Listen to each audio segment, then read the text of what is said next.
नमस्कार, यो हो टिभी टुडे नेटवर्क सुदूरपश्चिम खबरमा स्वागत छ। म संगीता थापा। सुरु गरौं अहिलेसम्मका प्रमुख खबरबाट। दार्चुलाका 6 स्थानीय तहका 19 वटा सचिवविहीन। दरबन्दी अनुसार कर्मचारी नहुँदा कार्य सम्पादनमा समस्या। सेवाग्राही समेत मारमा। बैतडीको पाटनमा नयाँ शहर निर्माणको काम सुस्त। जग्गा प्लटिङ सबैभन्दा ठूलो समस्या। पूर्वाधार निर्माणका लागि बजेटको अभाव।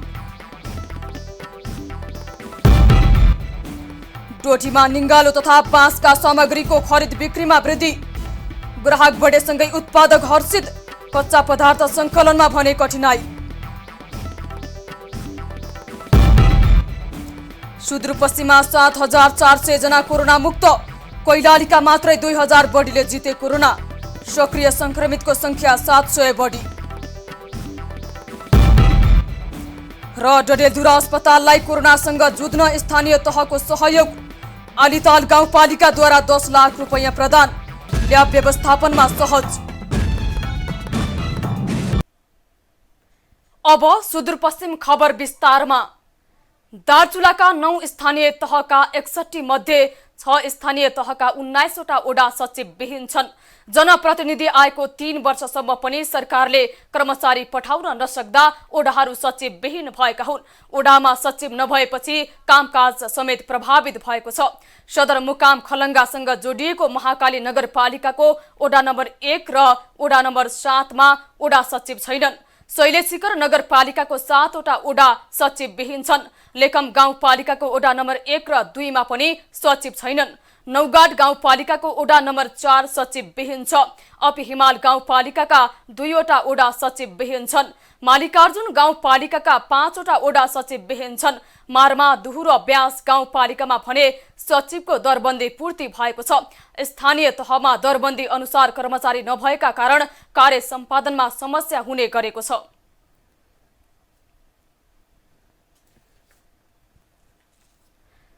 कञ्चनपुरको सुग्लाफाटा नगरपालिका 8 का ओडा अध्यक्ष बहादुर सिंह महराले पारिश्रमिक बापत पाउने रकम खर्चेर स्वास्थ्य चौकीमा धारा जडान गरिदिनु भएको छ। ओडा कार्यालयमै रहेको पिताम्बर स्वास्थ्य चौकीमा ओडा अध्यक्ष महराले नगरपालिकाबाट पाउने 1 महिनाको पारिश्रमिक बापतको 22,000 रकम खर्चेर धारा जडान गर्नु भएको हो।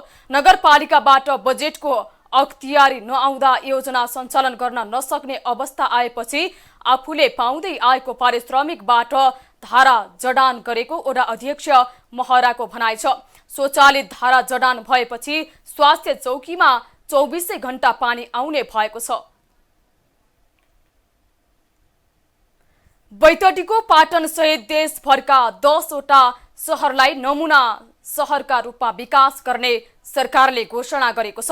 बैतडीको पाटनलाई 2088 सालभित्र नमुना नयाँ सहरमा विकसित गर्ने सरकारको लक्ष्य भए पनि आयोजनाको काम भने कछुवा गतिमा चलिरहेको छ। एक रिपोर्ट। देशका 10 नयाँ नमुना सहरमध्ये बैतडीको पाटन पनि एक हो। 1 लाख बढी मानिसको बसोबास गराउने र आधुनिक सहरको सुविधासहित व्यवस्थित सहर बनाउने लक्ष्यसहित सरकारले आर्थिक वर्ष 2067-68 देखि नयाँ सहरको अवधारणा अघि सारेको थियो।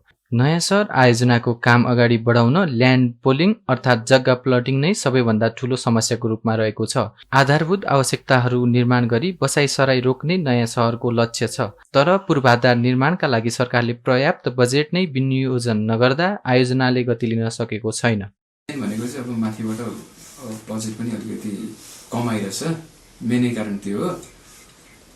अहिले चाहिँ सरकारले चाहिँ लास्ट इयर चाहिँ गेम चेन्जिङ प्रोजेक्ट भनेर नयाँ सहरहरूलाई राखेको छ। बजेट राम्रो आउने बित्तिकै त हाम्रो नयाँ सहर त अगाडि लिइहाल्छ बाटो। हामी सँगसँगै जाने हो। अब मेन कुरो चाहिँ हाम्रो जुन यो ल्यान्ड पुलिङ सम्बन्धी यो कार्य हो, यसमा अब नगर समिति मात्र नभएर चाहिँ अब स्थानीयहरूले पनि त हाम्रो जग्गा दिनु पर्यो। नगर विकास जस्तै हाम्रो नगरपालिका, नगर विकास समितिहरू पनि उहाँहरू त लागि पर्नु नै भएको छ यो जुन ल्यान्ड पुलिङ कार्य अगाडि बढाउनलाई।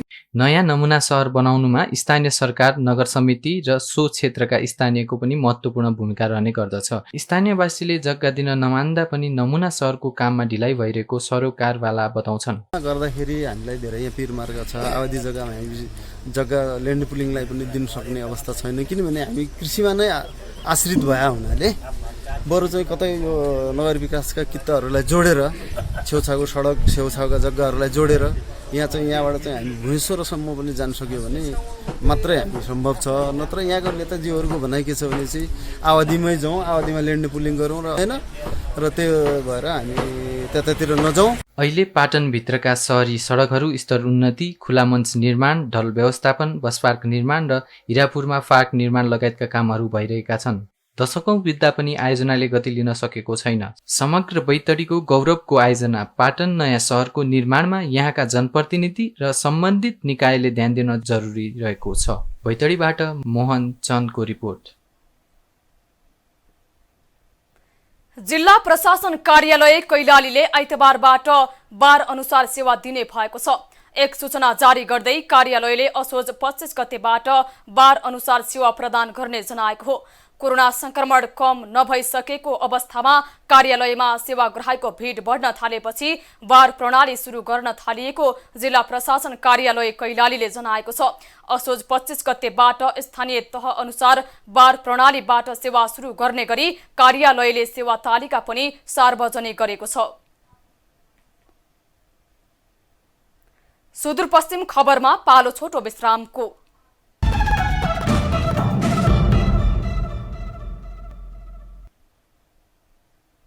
अब बाँकी खबर।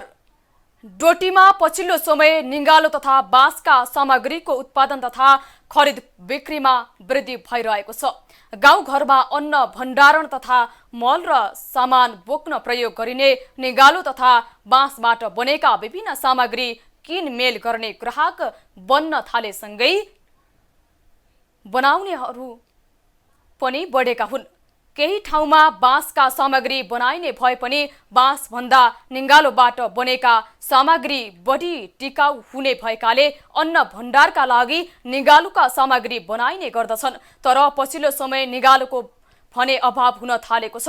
डोटी सहित समग्र सुदूरपश्चिम प्रदेशका गाउँ घरमा अहिले पनि अन्न भण्डारण, गाई भैँसीलाई घाँस, स्याउला, मल ओसार्न, दाल चामल गहुँ केलाउने कामका लागि निगालोका सामग्री बढी प्रयोग हुने भएकाले पनि जिल्लामा निगालोको सामग्रीको माग बढ्दै गएको छ। सुदूरपश्चिम प्रदेशमा कोरोना मुक्त हुनेको संख्या 7,400 नजिक पुगेको छ।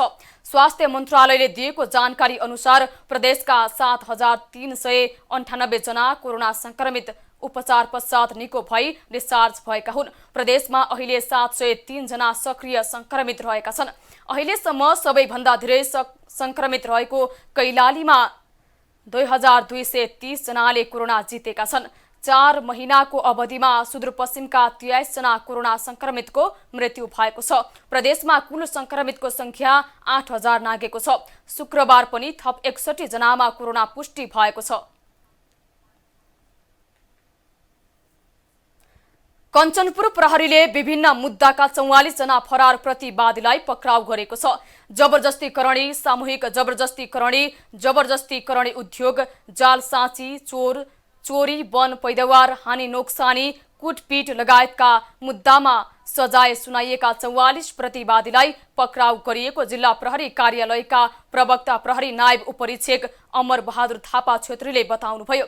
जिल्ला प्रहरी कार्यालय कञ्चनपुरले चालु आर्थिक वर्षको साउनदेखि विभिन्न मुद्दामा सजाय तोकिएका फरार प्रतिवादीलाई पक्राउ गरिएको जनाएको छ।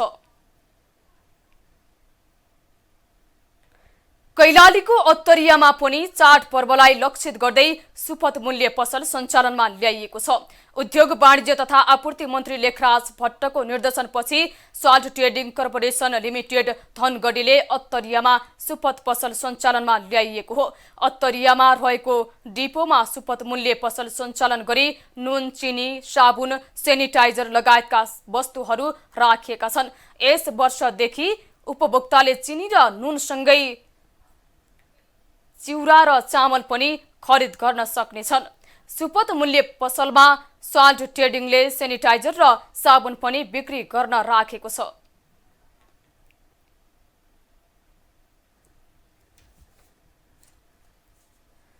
कञ्चनपुरको पुनर्वास नगरपालिका 10 को ओडा कार्यालयको भवन निर्माण कार्य सुरु गरिएको छ।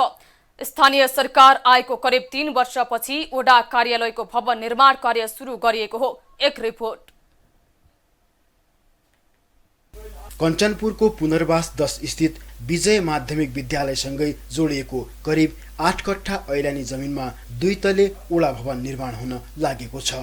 नगरपालिकामा हाल 3 वटा ओडा कार्यालयहरू साबिकको गाविस भवनबाट सञ्चालन हुँदै आइरहेको हुँदा 8 वटा ओडा कार्यालयहरू भाडामा सञ्चालन गर्नुपर्ने बाध्यता रहेको छ। अब भने चालु आर्थिक वर्षमा बाँकी ओडाहरूको निर्माण कार्यलाई निरन्तरता दिएर आगामी वर्ष ओडा कार्यालयहरूको आफ्नै भवनबाट सेवा प्रवाह गर्ने नगरपालिकाका प्रमुख जीवनराज थापा बताउनुहुन्छ। आर्थिक वर्षमा हामीले सबै वडाहरू 8 वटै वडाहरू बनाउने भनेर हामीले 12 करोड हामी बजेट छुटायौँ। लगभग अब त्यो सबै वडाहरू बन्ने क्रममा छ र 9 नम्बरको शिलान्यास भइसकेको छ र वो लगभग आधासम्म पुगिसकेको छ। 10 नम्बरको अस्ति मात्रै शिलान्यास गरियो। 10 नम्बरको पनि काम सुरु भएको छ र अन्य वडाहरू पनि सबै टेन्डर भइसकेको छ। ठेकेदार थोरै ढिला भएको कारणले केही दिन लाग्छ होला। यही आर्थिक वर्षभित्र सबै वडा कार्यहरू हामी बनाउने तयारीमा छ र अहिले कतिपय वडाहरू चाहिँ हामीले अब साझाका रूपमै भनौँ न, हिजोको साबिक गाविसमा जस्तै साबिक प्रासनमा अहिले 3वटा वडा 7, 8, 9 एउटै ठाउँमा काम गरिरहेको अवस्था छ। वर्षौंदेखि टाढाको कार्यालय धाउँदा हैरानी खेप्दै आएका स्थानीयहरू घर नजिकै ओडा कार्यालय निर्माणको थालनी सुरु भएपछि खुसी देखिएका छन्। हामी त एकदम खुसी, एकदम खुसी। पहिला भाडा तिर्दा 2, 4, 5 ठाउँ भाडा तिरियो। आफ्ना ठाउँमा, आफ्ना गाउँमा, आफ्ना घरमा यस्तो बन्नु धेरै खुसीको कुरा हो। अहिले भवन बन्नु धेरै खुसी। विगतका दिनहरूमा आफ्नै कार्यालय नहुँदा सेवा प्रवाहमा विभिन्न समस्या हुने गरेको र मासिक 8,000 भाडा तिरेर कार्यालय सञ्चालन गर्नु परेको पुनर्वास 10 का ओडा अध्यक्ष सुखदेव राणाले बताउनुभयो। कम्तीमा 3 वर्ष बितिसक्दा पनि हामी वडा कार्यालय भवन अहिले भाडामै बसिरहेछौँ र हाम्रो यहाँका वडावासीहरूलाई सेवा गराएर धेरै समस्या भइरहेछ। अब कहीँ यता सर्ने भयो, कहीँ उता सर्ने भयो। अब ठाउँ निश्चित नभएको कारणले गर्दा पनि अलिकति सेवा गराएर सेवा लिन समस्या भइरहेछ र आफ्नै भवन भइदिएको भए सेवा गरेर एकदमै सहज तरिकाले सेवा लिन पाउँथ्यो र भाडामा भएको कारणले हामी सबै कुरा सम्पन्न दिन सकेका छैन। तपाईँको राजस्वदेखि मालपोतकादेखि तपाईँका धेरै कुराहरू हामी वडाबाट अहिले वडाबाटै दिने सेवा सुविधाहरू सेवा गर्नलाई त्यति हामी उपलब्ध गराउन सकिरहेको छैन। 2077 साल साउन 14 गते ठेका सम्झौता भई 2078 साल असार 15 गते सम्पन्न गर्ने गरी बुढीगङ्गा 5 बाजुराको जयलक्ष्मी कन्स्ट्रक्सनले नगरपालिकाको लागत इस्टिमेट 1,32,06,058 रुपैयाँ रहेकोमा 89,61,352 रुपैयाँ बिलोमा ओडा भवन निर्माणको ठेक्का पाएको हो। कञ्चनपुरबाट अनिल पन्तको रिपोर्ट। अब जनआवाज।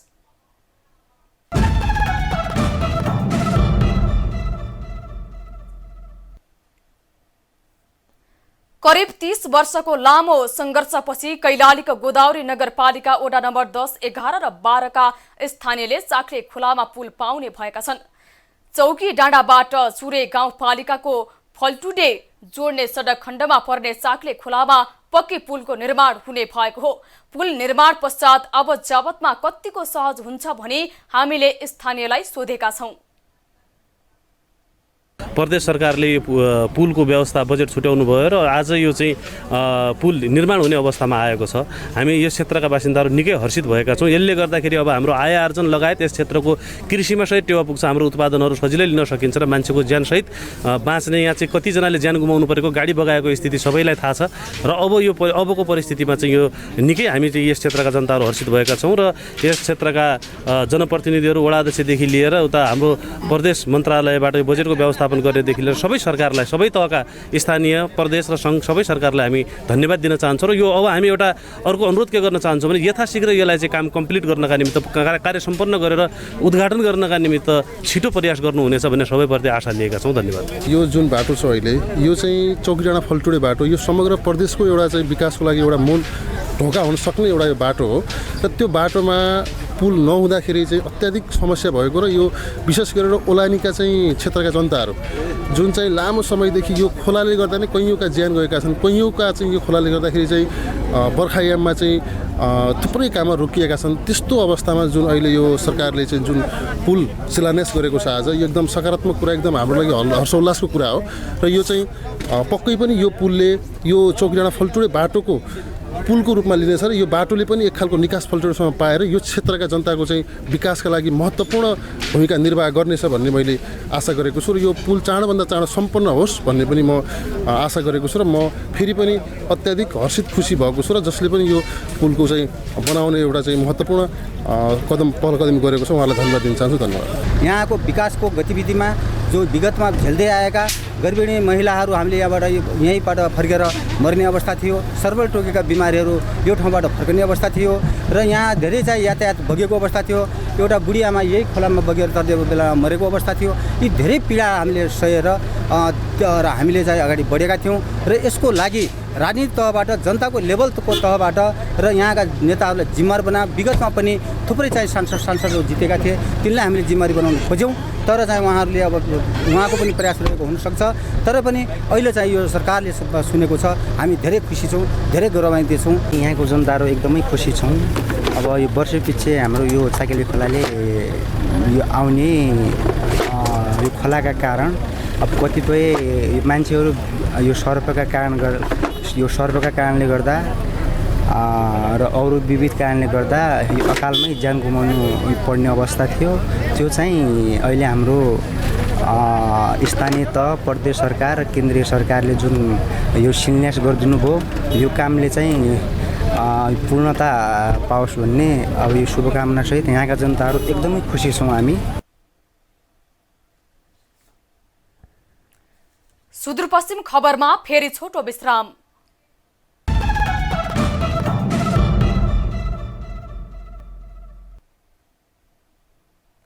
अब आर्थिक खबर।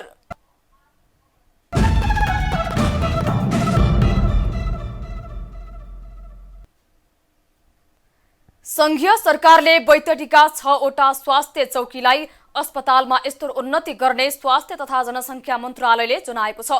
सरकारले जिल्लाका 6वटा स्वास्थ्य चौकीलाई 15 शैय्या र 10 शैय्याको अस्पतालमा स्तर उन्नति गर्नका लागि आवश्यक बजेट समेत विनियोजन गरेको स्वास्थ्य तथा जनसंख्या मन्त्रालयले जनाएको हो। बैतडीको पुर्चौटी नगरपालिका स्थित न्याउ देव स्वास्थ्य चौकीलाई 15 शैय्याको अस्पताल बनाइने र जसका लागि 1 करोड बजेट विनियोजन गरेको छ भने सुर्नया गाउँपालिकाको रौलेश्वर स्वास्थ्य चौकी, डिलासैनी गाउँपालिकाको डिलासैनी स्वास्थ्य चौकी, दोगडा केदार गाउँपालिकाको सित्तड स्वास्थ्य चौकी, शिवनाथ गाउँपालिकाको सुल्ले खान स्वास्थ्य चौकी र पञ्चेश्वर गाउँपालिकाको कुलाउ स्वास्थ्य चौकीलाई 10 शैय्याको अस्पतालमा स्तर उन्नति गरिने र प्रत्येकका लागि 85-85 लाखका दरले बजेट विनियोजन गरिएको छ। डडेलधुरा अस्पताललाई कोरोनासँग जुझ्न जिल्ला स्थित स्थानीय सरकारहरूले आवश्यक सहयोग गरिरहेका छन्। अस्पतालमा सञ्चालन भएको पीसीआर ल्याब सञ्चालन, संकट समाधान तथा जनशक्ति व्यवस्थापनका लागि आलिताल गाउँपालिकाले डडेलधुरा अस्पताललाई 10 लाखको चेक हस्तान्तरण गरेको हो। यसअघि अमरगढी नगरपालिकाले 20 लाख, नवदुर्गा र गन्यापथुरा गाउँपालिकाले 10-10 लाख सहयोग गरेका थिए। सुदूरपश्चिम प्रदेशका पहाडी जिल्ला 7 जिल्लाको केन्द्रबिन्दुमा रहेको डडेलधुरा अस्पतालमा कोरोना परीक्षण ल्याब स्थापना भई पीसीआर परीक्षण भइरहेको छ। आर्थिक सहायताले ल्याब व्यवस्थापनमा सहज भएको अस्पतालले जनाएको छ।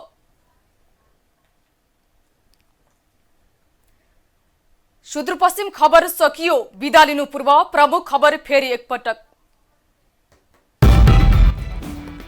दार्चुलाका 6 स्थानीय तहका 19 वटा सचिवविहीन, दरबन्दी अनुसार कर्मचारी नहुँदा कार्य सम्पादनमा समस्या, सेवाग्राही समेत मारमा।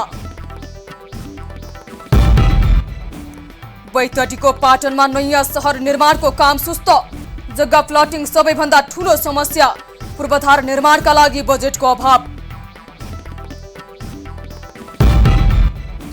डोटीमा निङ्गालो तथा बाँसका सामग्रीको खरिद बिक्रीमा वृद्धि, ग्राहक बढेसँगै उत्पादक हर्षित, कच्चा पदार्थ सङ्कलनमा भने कठिनाई।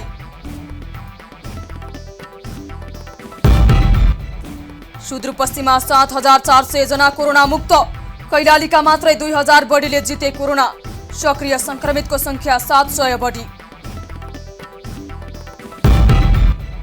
र डडेलधुरा अस्पताललाई कोरोनासँग जुझ्न स्थानीय तहको सहयोग, आलिताल गाउँपालिकाद्वारा 10 लाख रुपैयाँ प्रदान, ल्याब व्यवस्थापनमा सहज।